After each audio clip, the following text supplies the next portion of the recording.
Lecture audio du conte Le diable et sa grand-mère de Jacob et Wilhelm Grimm par Valérie Alain.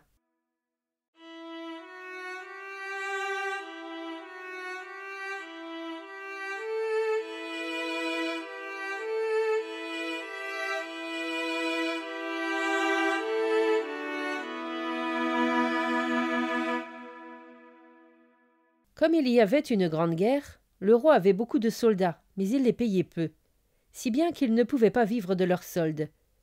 3 d'entre eux se mirent ensemble pour déserter. L'un dit : « Si nous nous faisons prendre, on nous pendra. Comment pouvons-nous faire ? Voyez ce grand champ de blé là-bas. Si nous nous y cachons, personne ne nous trouvera. L'armée n'a pas le droit d'entrer dans le champ et doit lever le camp demain, dit un autre. Ils se faufilèrent donc au milieu des épis, mais l'armée ne leva pas le camp et resta disposée autour du champ. Les 3 soldats passèrent 2 jours et 2 nuits dans le champ, et il s'en fallut de peu qu'ils ne meurent de faim. Cependant, s'ils sortaient de leur cachette, leur mort était certaine. Ils dirent alors : « À quoi cela nous sert-il d'avoir déserté puisque nous devons mourir ici d'une mort misérable ?» Sur ces entrefaites, un dragon de feu arriva à travers les airs. Il se posa près d'eux et leur demanda pourquoi ils s'étaient cachés là. « Nous sommes 3 soldats, et nous avons déserté parce que notre solde était trop faible. À présent, nous allons devoir mourir de faim ici, ou bien si nous sortons de ce champ, nous finirons en nous balançant sur le gibet. Si vous acceptez de passer 7 ans à mon service, je vous ferai passer au milieu de l'armée sans qu'on vous prenne, dit le dragon. Nous n'avons pas le choix et nous sommes obligés d'accepter, répondirent les soldats. Le dragon les prit alors dans ses serres, passa avec eux au-dessus de l'armée en fendant les airs, puis il les reposa sur le sol à bonne distance de celle-ci. Or, le dragon n'était personne d'autre que le diable. Il leur donna un petit fouet et leur dit : « Quand vous ferez claquer ce fouet, il se mettra à pleuvoir autour de vous autant de pièces d'or que vous voudrez. Vous pourrez alors vivre en grand seigneur, avoir des chevaux et vous promener en carrosse. Mais quand ces 7 ans seront écoulés, vous serez à moi. » Puis il leur tendit un livre qu'ils durent signer tous les 3. « Cependant, je vous poserai encore une devinette, dit le dragon. Si vous parvenez à deviner la réponse, vous serez libre, et je vous libérerai de mon pouvoir. » Le dragon s'envola alors, et les soldats poursuivirent leur voyage avec le petit fouet.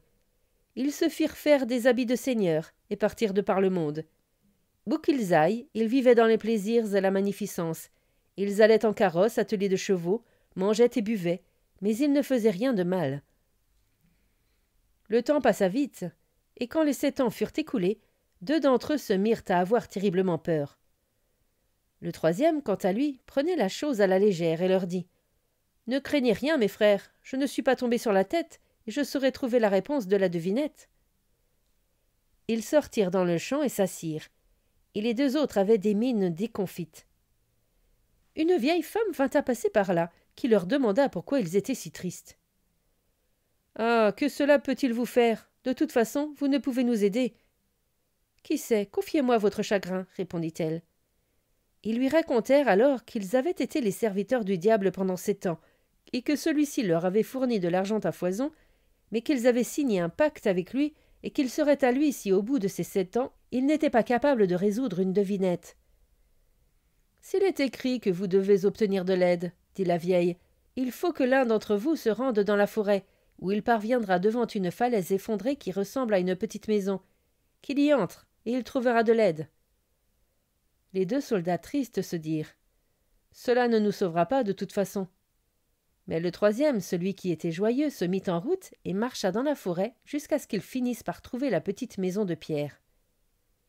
Dans cette maisonnette se trouvait une femme vieille comme Mathusalem. C'était la grand-mère du diable, qui lui demanda d'où il venait et ce qu'il venait chercher ici. Il lui raconta tout ce qui s'était passé, et comme il lui plaisait bien, elle eut pitié de lui et lui dit qu'elle allait l'aider. Elle souleva une grosse pierre qui dissimulait l'entrée d'une cave, et dit : « Cache-toi là, tu pourras entendre tout ce qui se dira ici, mais tiens-toi tranquille et ne fais pas de bruit. Quand le dragon viendra, je l'interrogerai sur la devinette. À moi, il me dit tout, et alors tu feras bien attention à ce qu'il répondra. » Cette même nuit à minuit, le dragon arriva et exigea qu'on lui serve son repas. La grand-mère mit la table et apporta des boissons et des mets qui le mirent de bonne humeur, et ils mangèrent et burent ensemble. Elle lui demanda ensuite, dans le cours de la conversation, comment s'était passée sa journée et combien d'âmes il avait gagné. « Je n'ai pas eu beaucoup de chance aujourd'hui, répondit le diable, mais j'ai attrapé 3 soldats, et eux, au moins, je suis sûr de les avoir. Oui, oui, 3 soldats, dit sa grand-mère. C'est une espèce particulière, ils peuvent encore t'échapper. Ils sont à moi, rétorqua le diable d'un air railleur. Je dois encore leur poser une devinette qu'ils ne parviendront jamais à résoudre. Quelle est cette devinette demanda-t-elle. Je vais te le dire. Dans la grande mer du Nord, il y a une guenon morte, ce sera leur rôti. Une côte de baleine sera leur cuillère d'argent, et un vieux pied de cheval creux sera leur verre à vin. Quand le diable fut parti se coucher, la vieille grand-mère souleva la pierre et laissa sortir le soldat.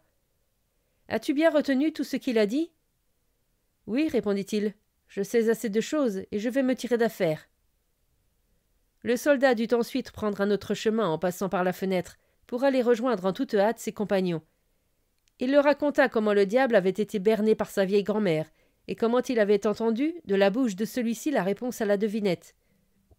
Ils furent alors tous 3 joyeux et de bonne humeur, prirent leurs fouets et se fabriquèrent tant d'argent que les pièces sonnantes et trébuchantes rebondissaient sur le sol tout autour d'eux. Quand les 7 années furent complètement écoulées, le diable apparut avec le livre et leur montra leurs signatures en disant « Je vais vous emmener en enfer avec moi, et vous allez y faire un repas. Si vous devinez ce que vous allez manger comme rôti, vous serez libre, et vous aurez aussi le droit de garder le fouet. Dans la grande mer du Nord, il y a une guenon morte. Ce sera sans doute notre rôti, commença le premier soldat. Le diable était contrarié. Il fit Puis il demanda au deuxième soldat. Mais qu'aurez-vous en guise de cuillère? En guise de cuillère, nous aurons une côte de baleine, répondit le soldat.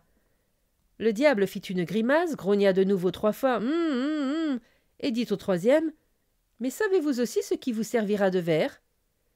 C'est un vieux pied de cheval qui nous servira de verre, répondit le troisième soldat.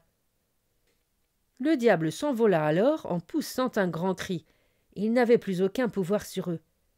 Les 3 soldats, quant à eux, gardèrent le fouet. Ils firent apparaître autant d'argent qu'ils voulaient et vécurent heureux jusqu'à la fin de leurs jours.